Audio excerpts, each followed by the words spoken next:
사도행전 23장 12절부터 22절까지 말씀입니다. 날이 새매 유대인들이 당을 지어 맹세하되 바울을 죽이기 전에는 먹지도 아니하고 마시지도 아니하겠다 하고 이같이 동맹한 자가 40여 명이더라.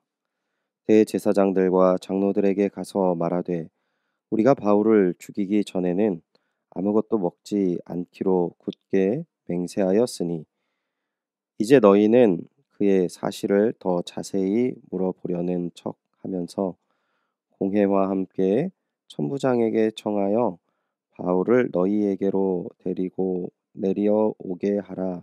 우리는 그가 가까이 오기 전에 죽이기로 준비하였노라 하더니 바울의 생질이 그들이 매복하여 있다함을 듣고 와서 영내에 들어가 바울에게 알린지라. 바울이 한 백부장을 청하여 이르되 이 청년을 천부장에게 인도하라. 그에게 무슨 할 말이 있다 하니 천부장에게로 데리고 가서 이르되 죄수 바울이 나를 불러 이 청년이 당신께 할 말이 있다 하여 데리고 가기를 청하더이다 하매 천부장이 그의 손을 잡고 물러가서 조용히 묻되 내게 할 말이 무엇이냐 대답하되 유대인들이 공모하기를 그들이 바울에 대하여 더 자세한 것을 묻기 위함이라 하고 내일 그를 데리고 공회로 내려오기를 당신께 청하였으니 당신은 그들의 청함을 따르지 마옵소서. 그들 중에서 바울을 죽이기 전에는 먹지도 않고 마시지도 않기로 맹세한 자 40여 명이 그를 죽이려고 숨어서 지금 다 준비하고 당신의 허락만 기다리나이다 하니 이에 천부장이 청년을 보내며 경계하되 이 일을 내게 알렸다고 아무에게도 이르지 말라 하고. 아멘. 믿음으로 사명에 집중하는 삶이라는 제목으로 새벽의 묵상의 말씀 전하겠습니다. 오늘 우리가 함께 살펴볼 본문은 사도행전 23장을 전체적으로 볼 때 더 접근하기가 용이합니다. 사도행전 23장을 먼저 나누어 보면 첫째, 예루살렘 공회 앞에 선 바울의 이야기를 담고 있습니다. 이것이 1절부터 10절까지의 내용이고 그 다음 둘째, 그 밤에 주님께서 바울 곁에 계시고 또 위로하시는 내용을 11절에 담고 있습니다. 세 번째는 유대인들이 바울을 죽이기로 음모한 부분에 대한 내용을 12절부터 15절까지 담고 있고요. 네 번째는 바울의 조카가 바울의 살해 계획을 천부장에게 그것을 직접 알린 내용이 16절부터 22절까지고 마지막으로 바울이 가이사랴로 호송하는 내용을 23절에서 35절까지 담고 있습니다. 오늘 본문은 세 번째와 네 번째 내용, 유대인들이 바울을 죽이기로 음모한 것과 바울의 조카의 정보 제공으로 바울이 목숨을 건지는 내용을 담고 있습니다. 바울이 공회에 출석한 다음 날 유대인 40여 명은 바울을 죽이기 전까지 식음을 전폐하고 바울을 죽이려는 계획을 세웁니다. 이 사실을 알게 된 바울의 조카가 바울에게 사실을 전하고 바울은 백부장에게 조카와 함께 가서 천부장에게 사실을 알리는 내용을 담고 있습니다. 먼저 사도행전 23장 1절부터 10절의 내용을 잠깐 말씀드리면 바울은 이스라엘에 대해 가장 권위 있는 법정 앞에서 무슨 이유로 유대인들이 바울을 죽이려 하는가에 대한 변론의 내용을 담고 있습니다. 바울은 먼저 자신이 범사의 양심을 따라 하나님을 섬겼다 말씀합니다.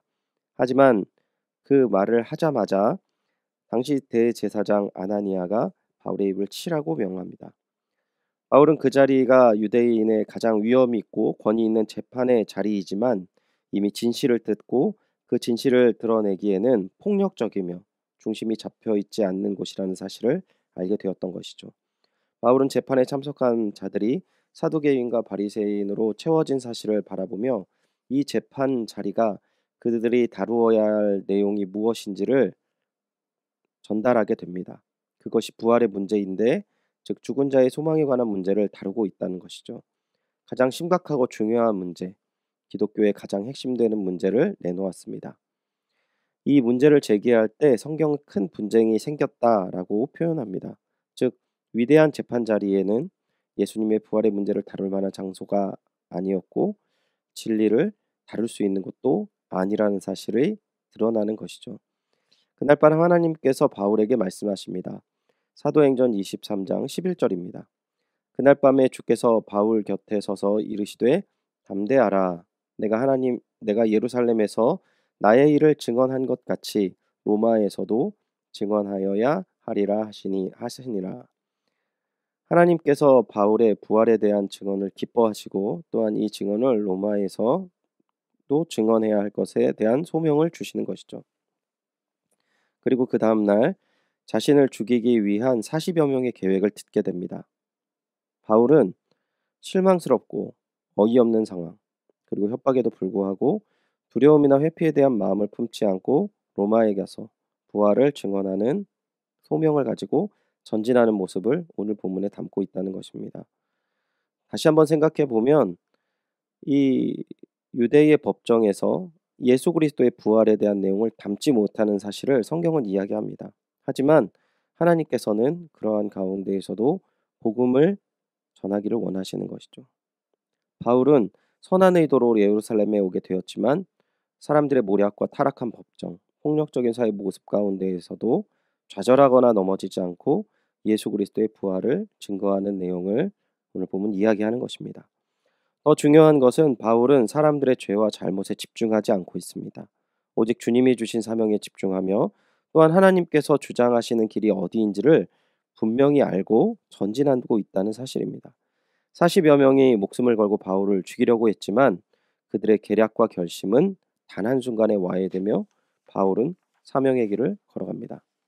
사랑하는 주님의 동역자 여러분, 작은 한 생명이 인생의 길을 가는 가운데에도 너무나도 많은 어려움들이 존재하고 그 어려움이 그 생명을 위협하는 것을 우리는 부인할 수 없습니다.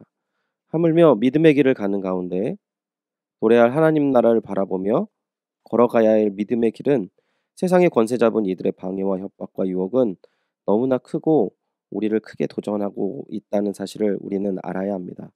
이러한 상황은 우리의 마음을 낙담시키고 또 사역을 무력하게 느끼게 하기도 합니다.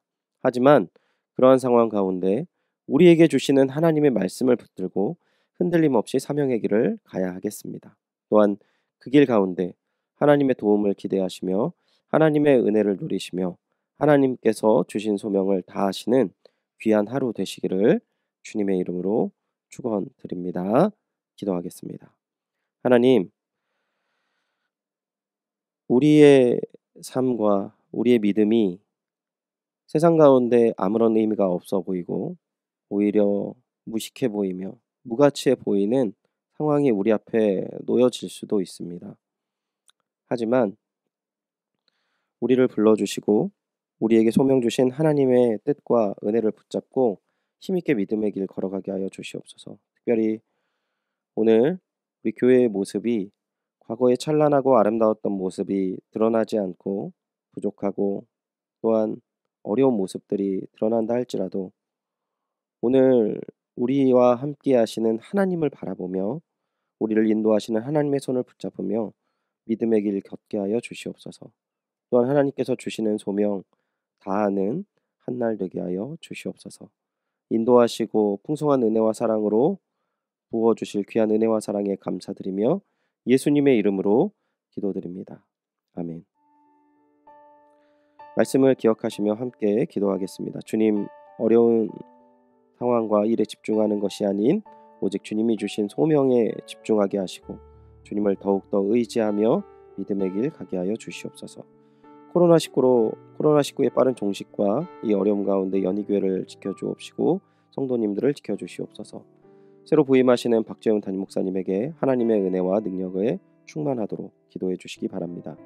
오늘은 김현희 순회 선교사님과 선교사님의 사역과 가정을 위해 기도해 주시고 특별히 이시훈 어린이를 위해서 기도하실 때 지난번에 모야모야병으로 수술을 받았는데 추가 치료가 있어야 된다고 합니다. 하나님께서 우리 시훈이의 연약한 곳을 치료해 주시고 또한 치료의 모든 과정이 순적하게 진행될 수 있도록 기도해 주시옵소서.